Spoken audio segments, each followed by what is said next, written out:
Hi everyone, it's Donna here from Succeed with Dyslexia with another fantastic guest. And we are talking all about early intervention in this conversation. And we can't think of a better expert really to talk about that with than Beccie Hawes. Hi Beccie, thank you so much for joining. Oh, it's my pleasure. Thank you for having me. Well, this is going to be a really interesting conversation actually, because you are so well placed to share your wisdom around this idea of early intervention and assessment and all those issues that surround learning. The reason why, and I'm sure you're going to tell us about your journey with dyslexia as a professional shortly, but I just want to give you an introduction. You are head of service with Cadmus Inclusive, which is a fantastic organisation. It's a community interest company. I'll get that right. Do make sure I get this right, Beccie. Your main remit is to support schools to meet the needs of and vulnerability of their pupils. Did I get that right? Perfect. Perfect. Fantastic. So with that in mind, that sounds a fantastic remit that you guys have got at Cadmus. Tell us a little bit then about yourself as a professional, Beccie, and that journey within the dyslexia world and with Cadmus, of course. Yeah, so I've been teaching for, you're not going to believe this because I look marvellous on it. I've been teaching for 22 years. No way. I know. My very, very first year as the Bolshie newly qualified teacher that I was, who you couldn't teach anything to because I knew it all. I was completely fascinated by a particular group of learners in my class. They were the ones, if you like, that were always referred to back in that time, 22 years ago, which is criminal now, the bottom table. The ones that were all right because they've got Mrs. Pope with them. She'd look after them. She was very good. Don't worry about those. They're fine. And I was fascinated by that group because in my head, if I could get that group learning and absolutely smashing it out of the park, the rest of the class who didn't seem to have the same level of challenges would follow. And I was a bit furious about that group because it was, to me, they'd always had a raw deal. They were the ones who got a bit of teaching, did a bit of colouring, went to the staff room, did a bit of phonics, came back. They weren't part of my class and that annoyed me. So I stopped sending them out, kept them in, and stopped Mrs. Pope from being so lovely with them, and I taught them. And I'm not saying that before that they weren't taught, but I taught them with a really strong differentiated curriculum. And you know what? Those kids came good and they smashed it out the park. So I developed a bit of a reputation early on for being the woman who works with those children, and very quickly accidentally found myself being the SENCo. That led to me leading special needs in a large primary school very early on in my career, but it absolutely was my passion. And the thing, I think if you cut me in half, through my veins runs special educational needs blood, because I'm really passionate about those children, because they're the ones who, yes, find it hard enough as it is, but hard to learn. And they're ones that are labelled as having learning difficulties. And I think part of the big thing about my career is to rephrase that, because it's not their learning difficulty, it's our teaching difficulty. It's our job to find a different way to make it work for them. And on that note, I always say end of chat, really, because it's one of my non-negotiables. It's your classroom with your issue to deal with. You find a way of teaching those children because that is their right and what they deserve. So that led to me becoming a rather bolshy local authority advisory teacher for special educational needs. And at this point, when I got into that work, we started to get other schools jumping on board with my what sometimes can be viewed as Rambo renegade type approaches. And people telling me within that role that dyslexia isn't really a thing, or it is a thing, but it's for these children and we don't subscribe to that, and they've all got to be taught phonics and that's the end of it. And me not believing in that, so I decided to get my qualification in specific learning difficulties, decided to get my AMDA status, and then went out there with my handbag full of magnetic letters and taught the children again. That then led me to the journey of setting up a traded service from a school, which then led to that snowballing and becoming huge. And then me being really proud of that, but I'm a bit of a mountain climber. When I get to the top and I see the view, I get a bit bored. So once I felt we'd reached the top of that mountain, I needed a new mountain. So 3 years ago, Cadmus Inclusive was born. So Cadmus is a federation of schools in Warsaw that I'm very proud to be part of. Our children range from 2 to 11, and they come from all sorts of different places and different communities with different needs and vulnerabilities. And the little sideshow from that is me, which is Cadmus Inclusive. We're a community interest company, and me and my lovely gang of teachers work with schools and settings to help them, it's our strapline, to think differently for a brighter tomorrow. And it literally is all about looking at that tiny human and answering and asking a really basic question, which is, what does this tiny human need to help them be successful, to help them feel safe and secure? Let's do that then. And that has led to us being one of the only services in Warsaw that does identify dyslexia. It's led to us doing lots of training on dyslexia, and it's led to us busting lots of the barriers to learning that maybe dyslexic children and young adults face, but also about empowering people to say dyslexia, it is allowed, it is a thing, and we've got children all around us who experience that. And not only does it give them 1,000,001 brilliant strengths, but it also gives them some challenges too that are totally overcomable. So that's kind of where we've got to with that. Wow, you are an inspirational person, Beccie, and thank you for all what you've done. I mean, that journey is remarkable, and I love how you describe it, climbing a mountain, and then going to look for another one and another one. I can only imagine the amount of difference you've made over the years to children and their families and other colleagues as they've learned from your wisdom as well.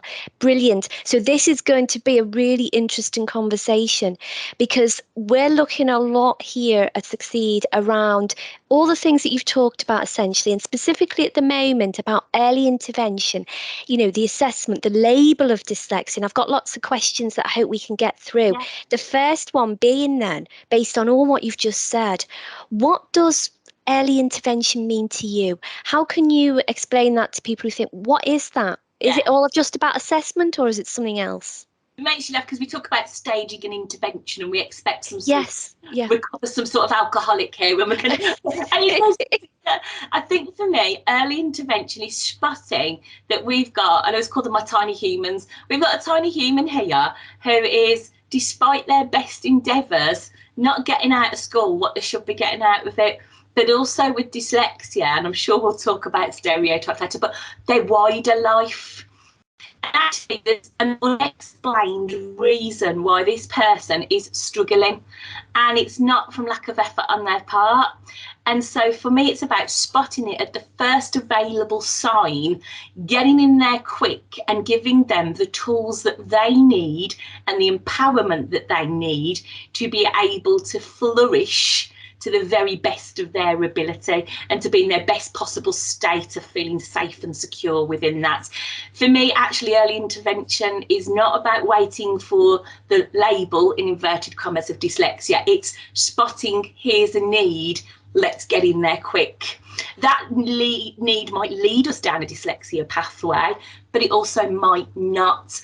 But the sooner we get in there, I think it's our humane responsibility, and we do something about it to help that child, the better. Because otherwise, I think we fall really in big danger of that child falling out of love with learning. And when that's happened, that journey's so much harder, and that child might even fall out of love with themselves because they're not able to access the things that their friends can in the same way. So it's all about getting in there as quick as you possibly can, and then that's the first step of that journey. If you like, you find their mountain and you're going to help them climb it. Yeah, brilliant. And it's this idea then that I love what you say about the earlier the better and so on. And obviously your expertise is give you that toolkit to be able to figure out how you can help them start to climb the mountain, which is a great analogy. So yes, we think the earlier the better then, Beccie. Here in the UK, and in your professional opinion, what age in an ideal world are we looking at for a child who starts to show some of those signals to their educators and at home to family that there may be something that needs further investigation? I think in terms of the early identification bit, it's the minute for me, and that early intervention, that child's not keeping up with what we'd expect for a child of their age. But we've also got to take into account that child's life, their family history. Some kids just have a blip, some kids don't. But we can't just go thinking about, oh, we'll leave him 6 months, he'll be grand, because what if he's not? So it's about, for me, I look really early in Key Stage 1. And my nanny Reen used to say something that used to make me laugh. She said, you can tickle a pig all you want. Apparently pigs aren't ticklish. So you and the pig are going to get nothing out of it. Stop it. For me, it's if you put something in place for a child, for example, phonics, and I'm not a phonics hater, but for some children it doesn't work. But so they've done phonics in nursery, they've done phonics in reception, you're getting into year 1, you've phonicked that child, it's still not happening. So for me, that point, you're pig tickling. So it's about jumping in and saying, right, stop it, no one's getting anything out of this, let's move on and try something else. So for me, early years in school, you can start to spot those children that have got perhaps phonological awareness difficulties, those skills aren't developing, and you can do something about it then. In terms of formal identification of dyslexia, I tend to prefer to wait till the children are in Key Stage 2, so that's year 3. So if we've got anyone from abroad or from the country watching, those children would be sort of 7 years old. Yeah.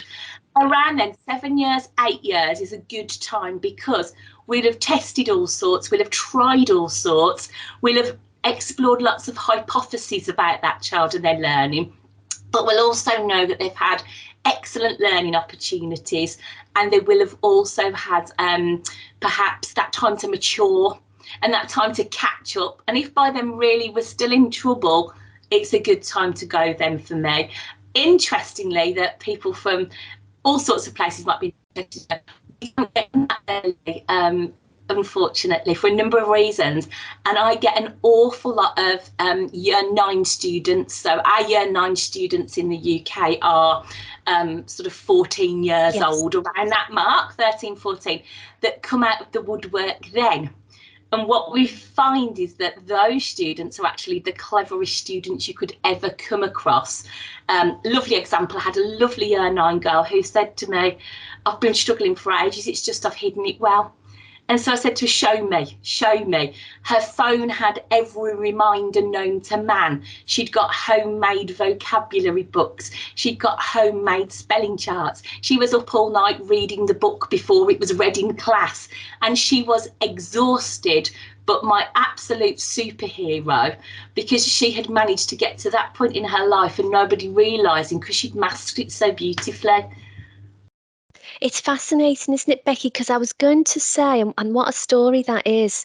I love that, you know, the way that you phrase it so that our learners still feel good about themselves, and, you know, all a lot of those superpowers, and we're talking about superheroes. Is it ever too late? If a parent's listening to this and thinking, my child's now 16, we think it's there. Is it too late? You know, what can we do? Yeah, it's never too late, because for the young lady that we went the whole hog, we did the formal identification.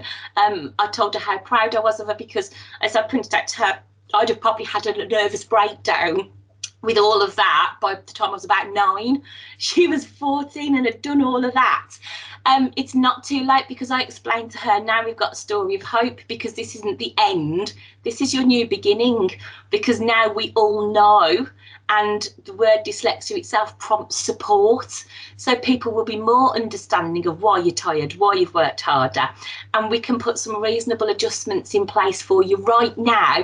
So before she left the room, she got a scanning pen, and she'd also got a coloured overlay, and she'd also got a pass to get out of lessons just for 5 minutes break if she was exhausted.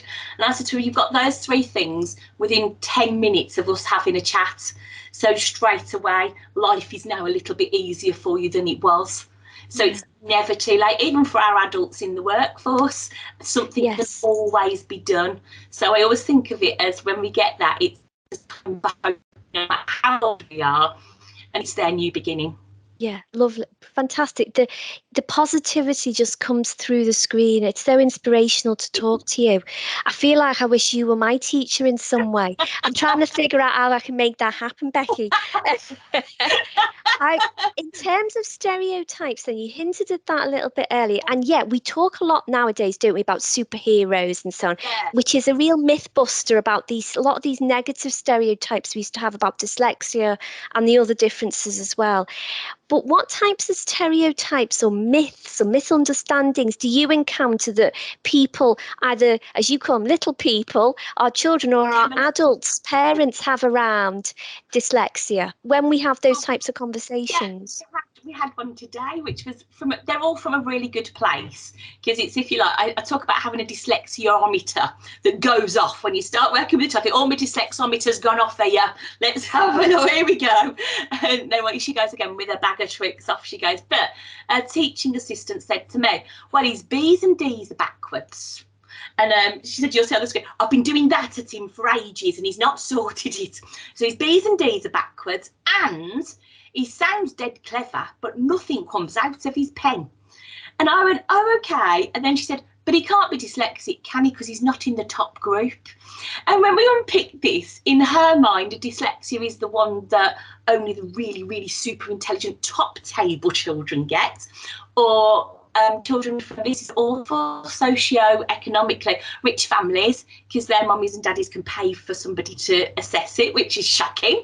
And also it's this thing of, it's just about your literacy, and you sound clever but you're not when it comes out your pen. And I'm still encountering that now. And then I still encounter people who say to me, but are you allowed to say that? Are you allowed to say you think they're dyslexic? And I said to one of the teaching assistants last week that I worked with, you know, if he'd fallen and broken his leg, you'd probably say, I think that might be broken, we better phone an ambulance. Why is the D word so, it's not Voldemort, this is not Harry Potter, it's not he who shouldn't, yeah, hello? And I can remember as well, 20 years ago, an educational psychologist telling me it's not a thing, it doesn't exist, and being shocked then.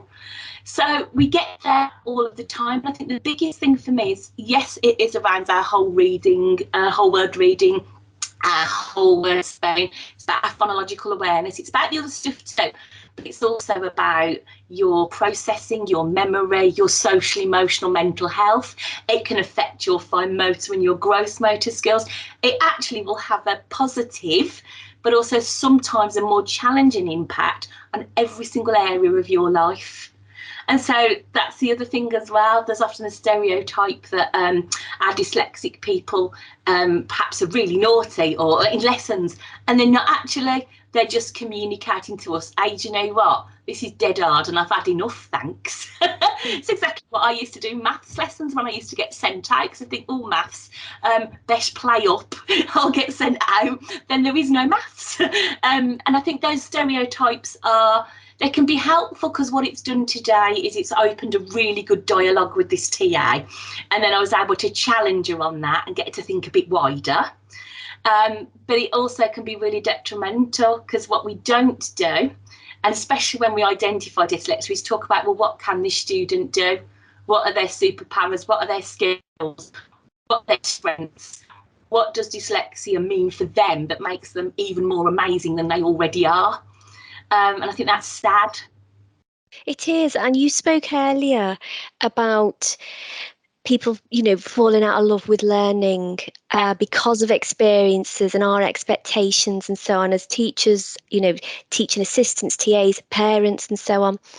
And I'm wondering, with those stereotypes, how harmful you think they can be for adults who are around a child who's trying to, you know, it's a natural part of childhood to figure out who you are in many different aspects, isn't it? It's part of that journey of growing up. How impactful do you think it is if we do hold some of those, you know, more negative stereotypes and misunderstandings about dyslexia on the learner themselves as well, Beccie? I think it's this thing of, for me, people assume that just because a learner's dyslexic that they need to go and sit with all of the other children who have all of the other needs and they must have this. And when actually, I think if you put 100 dyslexics in a room, I've got 100 different types of dyslexia, on that day. Yeah. Because I've got colleagues who are dyslexic, and I know on one day one of them will send me a text message and I think, I can't read this, and I have to phone them and go, what, hello? And then there are other days when their text messages are perfect, because their dyslexia, the impact on that day according to how tired you are or where you're at is so different. I think for me, what concerns me is we put expectations, positive and negative, on our dyslexic learners, and actually what we need to do is get them to understand their dyslexia, and to understand that your dyslexia looks like this for you, and that's your experience, your lived experience of it. We need to respect that, but we also need to know that the boy on the next table with dyslexia, his dyslexia is a bit different. Actually, it affects him like this, and these are his strengths, and these are his little things we might have to tweak and polish, but we will. And I also think that with dyslexia, we always talk about deficits, and it's the deficit between your oral capacity, your capability, and your written capacity. And I think that's quite damning as well, because we then dish out roles based on that. When actually, no, it's about everybody's at the table. Here's the buffet, and you're all equally as brilliant, but different with it, and that's okay. Yeah, wise words. And it comes then to this idea, and I love what you said before, the D word. You know, are we using that word? Are we not? How important is it? How open and honest should we with our children to say, hey, you know, you have dyslexia, or we think you may have dyslexia, and that's okay. We just figure out, like you say, Becky, what that means to you, and so on. How important is that label, do you think, as professionals? And, you know, we have certainly here in the UK, some of our provinces, local authorities, our areas, districts, do or don't use that label. So they tiptoe around it and use different language, and ultimately it is dyslexia. It's like the worst kept secret sometimes. So we've got that happening here in the UK, which I probably think resonates with other countries who maybe have similar types of dialogue going on. So first of all, how important is the label, do you think? Does it matter what we call it? And secondly, when we are trying to empower our kids and adults, how important is the label, do you think, to them and the journey that goes on? I think in terms of the label for professionals, that's an interesting one, because if I say dyslexia, everyone jumps off straight away with, oh, this kind of support then. And that can be a really good thing, but it also concerns when schools have got things like, we give them a dyslexia toolkit. I'll call what's in that. It's a spelling dictionary, a yellow overlay, and a voice recording device. And that's all from a really good place. I'm thinking, well, what if he doesn't need that? Because it's a bit like if you've got the flu. Some of you might have paracetamol, some of you might need ibuprofen, some of you might want nothing, and others of you might prefer a herbal remedy, and that's all good. So it's that.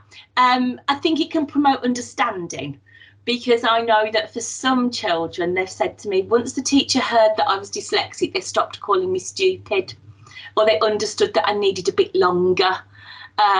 So that's good. That's a good thing, because it means that we've got empathy, and that's really important. So it can give us a little bit of empathy. I think for the children I've worked with, the tiny humans, I've actually, with parents' permission, sat that child down and explained what dyslexia is, and explained how I can see it impacts upon them and makes it sometimes a little more challenging, but also how I can see it gives them these strengths too. And for those children, I've never had a negative response. They've been, in fact, thrilled. Thrilled, because now it explains it. Now it explains why. And I've had children who said to me, but I thought I was just stupid. Actually, far from it, because and it means the world to them. And for parents, sometimes it's the difference between them recognising that they're not a bad parent. Because I've had some parents, they've blamed themselves. I've had parents say, we haven't done enough reading. I should have done. I'm terrible. When actually I've gone, no, actually you're a great parent. It just so happens your child's, their brain wiring is in this way, and you've created a wonderful, unique person that's going to bring something to our world, which I think's a different way of looking at things. And so thank you actually for sharing them with us. I think as well, around that label, the label can be really important, but for me it's about needs. So it doesn't matter if you call it John, Frank, Steve, Ellen, Lucy, what are the needs? And that's the thing we've all got to keep coming back. And what are the needs for that individual child? And how does their dyslexia impact upon them? Yeah, so wise. And I love, love, love, love what you say about the person at the heart of the label and the experience, as you say. And we see this a lot in the workplace. The word dyslexia is used, and then, you know, a box is opened, a cupboard is opened, and things are produced, whoever you may be, and it's the same things. Yeah. And yeah, for sometimes it'll be a perfect fit, other times nothing whatsoever. And it's having that confidence and maybe knowledge, Beccie, to have the confidence that actually that box of goodies doesn't work for you. How can I find something else that does? Where does that come from? Is it confidence and knowledge, a bit of both, or? I think sometimes it's oh, well, what can I say? My nanny Reen again. My nanny Reen always used to say, irritants cause pearls, which is true, because that's how you get a pearl, with that grain of sand and that chemical reaction. And so I've always made it my business to be an irritant. And so sometimes on purpose I'd go, no, we're not having that. Well, we call that a disruptor now, don't we? Yeah, the posh name for that is a disruptor. Positive disruptor. So sometimes I go, no. But I think for me, it's having the confidence and courage to go, why have they got to have that? And then challenging the people that tell you why. And then also asking the child, because I've worked with a young man this morning who was aged 3, who clearly knew what he did and didn't want. And he clearly knew what did and didn't help him. And I listened to him. So it's actually saying to that person, what do you need? Not what I think. I've got some ideas that we can workshop and play with, but actually what works for you. And most children will tell you bluntly, I hate it when my teacher does this. I love it when my teacher does that. And it's getting to that. It's having that conversation with them and starting there. And I think it's forgotten when we work with children, no matter how young, that, it's to ask. It happens a lot with adults, because I've got a lot of experience in the workplace, and people would reach out looking for advice, organisations, and say, we've produced this for a colleague, it's not worked, help. And, you know, the first question is, have you asked them what they may need? And they're like, oh, no. And it's always a shock, because you think, gosh, that should really be at the very beginning. And I can imagine that people are even more nervous about asking a small child, because people will think there's no way that child's going to know, you know, what they might or might not need. And I think sometimes it's having the professional nous to go, no, an Xbox game and Fortnite ain't going to help. Because I've got four children and I've recently had Fortnite is not a career choice conversations with them. It's actually, okay, sometimes pinch yourself, because riding on a unicorn during spelling ain't really the thing. Yes. You can say to them, oh, that's a good idea. Now, can I bring something to that? Because other children I've taught, this has worked. Or there's some research or a bit of science that says this. Should we try that as well? And often what they describe to you when you go away and do the research is probably an evidence-based piece of work. There is a good grounding in what they're saying. And so it's then you bring the professional bit to polish up what that child has said, and you roll with it. And it's amazing the difference that it makes. And we've had some crazy ones. I had one child say, oh, I like to read it through a magnifying glass.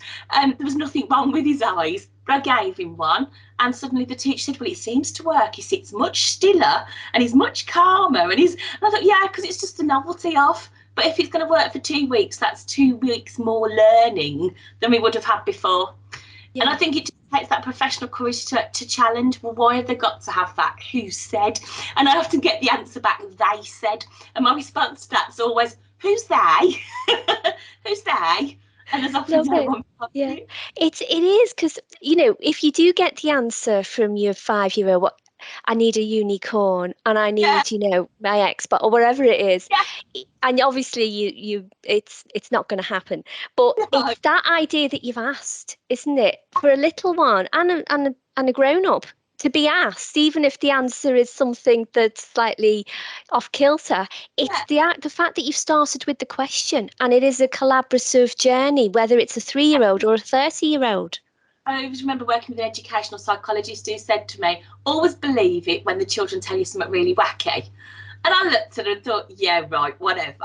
But actually, I see her point, because she said to me, the more you believe them, the more they'll tell you.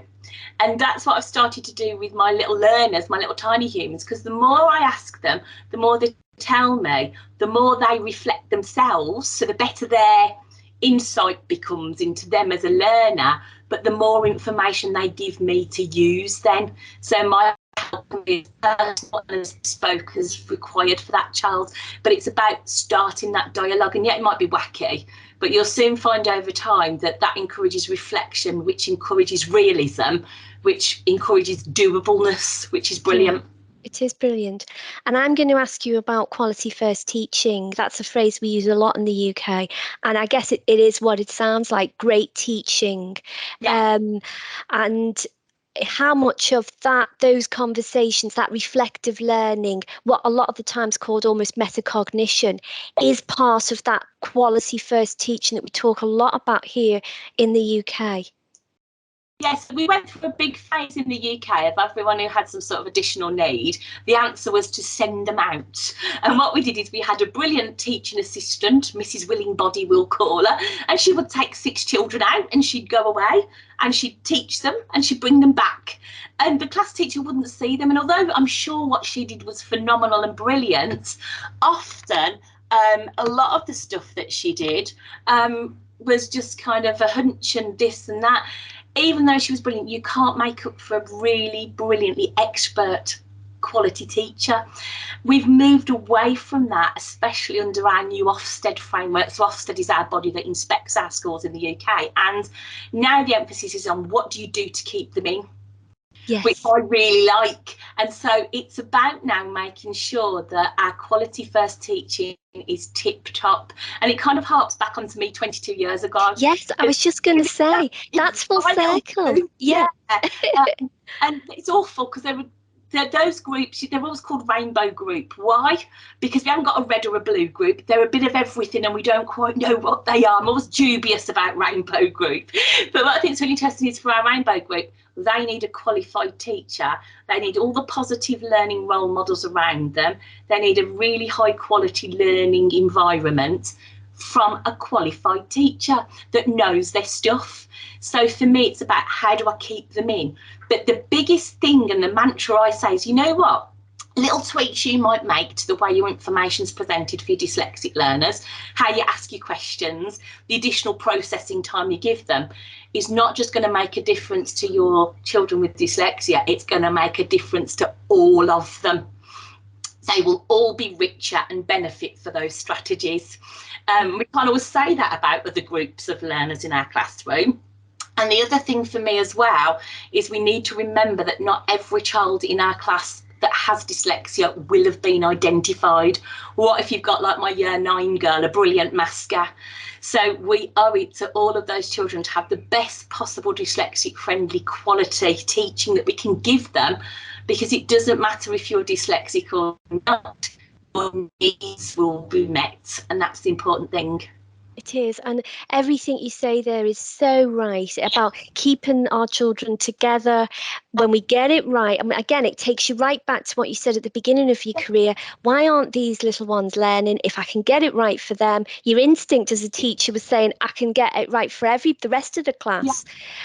Which again, now there's so much research to prove that by working with those kids and adult learners, whoever it may be, we get it right for everyone. And dyslexia friendly teaching is great teaching for everybody, isn't it? And I talk about differentiation and scaffolding. And when we talk about differentiation, what we kind of mean is we look at that's what we should be learning. How do we bring it down? I'm not about that. I actually go, that's what we should be learning. How do I scaffold up for those children? Love it. Because we still can have the same high expectations. They can still achieve as well as anybody else. But I was attending to having a gag on.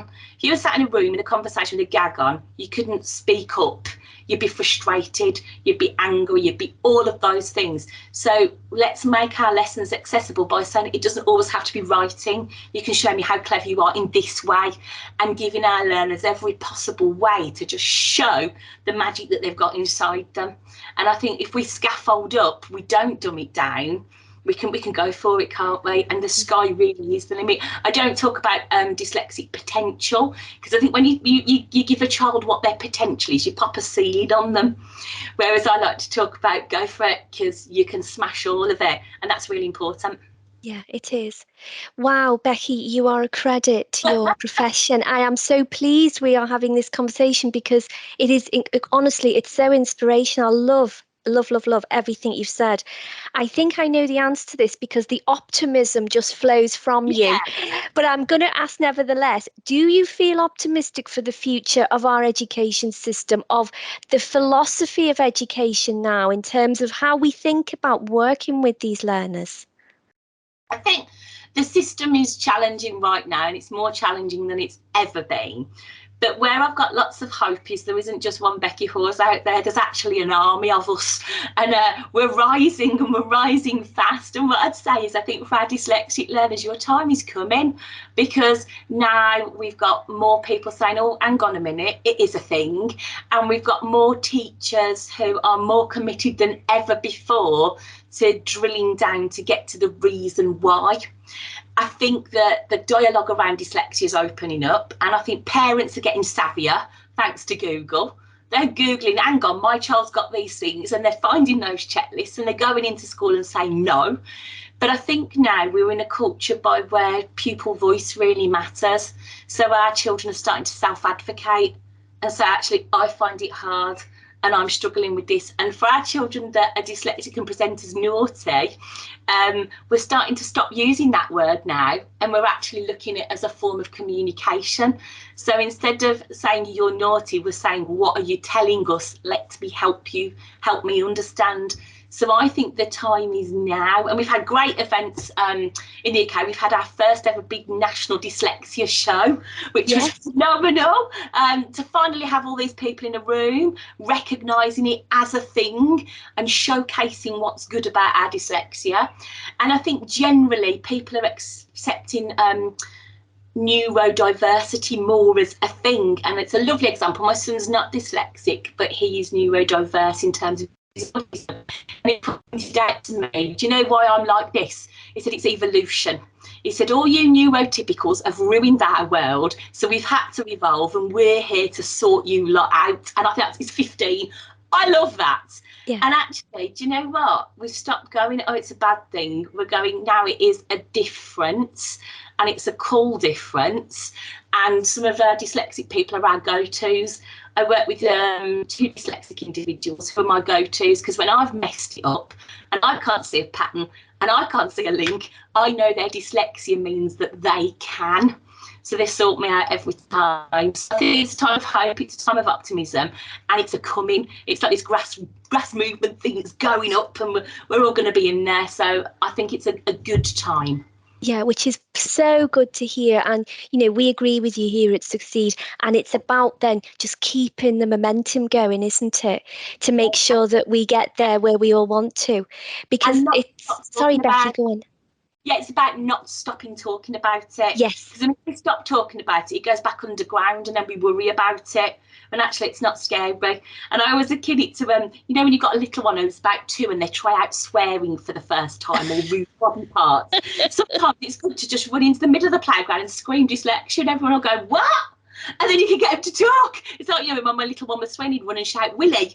And we'd all go, oh, wow. It's exactly that. So we've got to keep shouting about it. Yeah. Everybody has.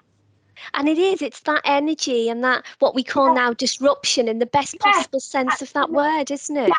And, you know, people like you are a key part of that. There is a cultural shift, not just here in the UK, but in other parts of the world, which is fantastic. You know, that's why we've got a charity called SucceedWithDyslexia. It's about success, and it's about celebrating that.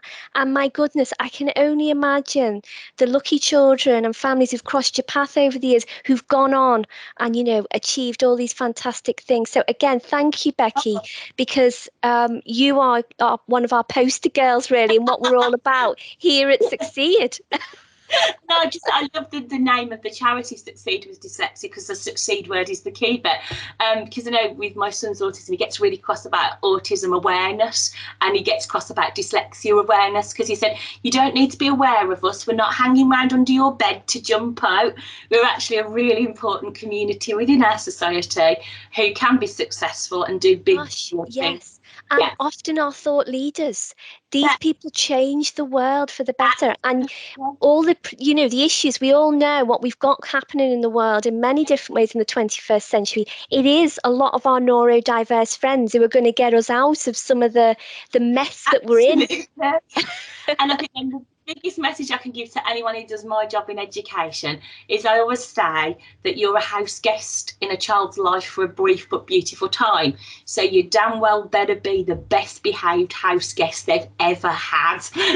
And that's about that not a fight for it, because it's not combative, but it's about raising that profile and getting to people to see that, you know what, we've all got brains, they're all different. And it's a non-negotiable that we treat those brains differently, to respect that. Wow. And I think that's a perfect message to end this conversation on. I am buzzing. This is really, it is exciting. And honestly, I can't thank you enough, because it's brilliant to talk with you. If people feel equally as excited as I do right now, Beccie, is it okay if folks reach out to you? We will share links on the back of this chat, but do you welcome people to reach out? Absolutely, because like we get a lot of women who like handbags and shoes. I like handbags and shoes, but I love talking about learning and dyslexia and difference and the why and the what of it. So it's awesome if people want to have a dialogue with me and get in touch. And my wider team of what we call it the inclusion renegades give us a shout, and we'll help you. You travel in a pack, isn't it? If need be. I mean, you know, it takes something to take me on, but team are, which is really good. Oh, that's fantastic. And I guess, are we welcoming our friends from overseas if they want to reach out to you? It's not all just about the UK, is it? No, because actually there's a lot we can learn from our colleagues in other countries too, and there's a lot we can share with you too. So it's like a reciprocal thing, and we'd love to be house guests in your lives too. Yeah, perfect. And that's what it's all about. We talk a lot here at Succeed about let's keep talking. And that really is, that's one of our, you know, aims, is to make these conversations happen and share the fantastic wisdom and, you know, the heart and soul of somebody like you during a chat like this, which you are. You're so wonderful. So that just leaves me to thank you again, Beccie, because yes, I think I need to go and lie down now. I've had too much excitement. Well, thank you for giving me the opportunity to fly the flag for one of my passions. It's so brilliant. Well, thank you, because this has been a brilliant conversation, and it's a great you know, way to think about the early intervention, the labels, you know, our perceptions of how we think about children and adults who are different in many different wonderful, wonderful ways. So thank you. And that just leaves me to say thank you to our listeners, and join us next time around for another great guest, although it's going to be really difficult for someone to top this conversation, but we'll have a go. But thank you guys, and we hope you'll join us again next time. Thank you, and thanks, Beccie. That brings us to the end of this interview. Throughout the month of May, we've had the opportunity to interview some incredible guests specifically about mental health and the relationship between that and dyslexia. Please feel free to click this link here and learn more from Dr. Neil Pass and his experience with his own dyslexia and mental health. We'll see you there.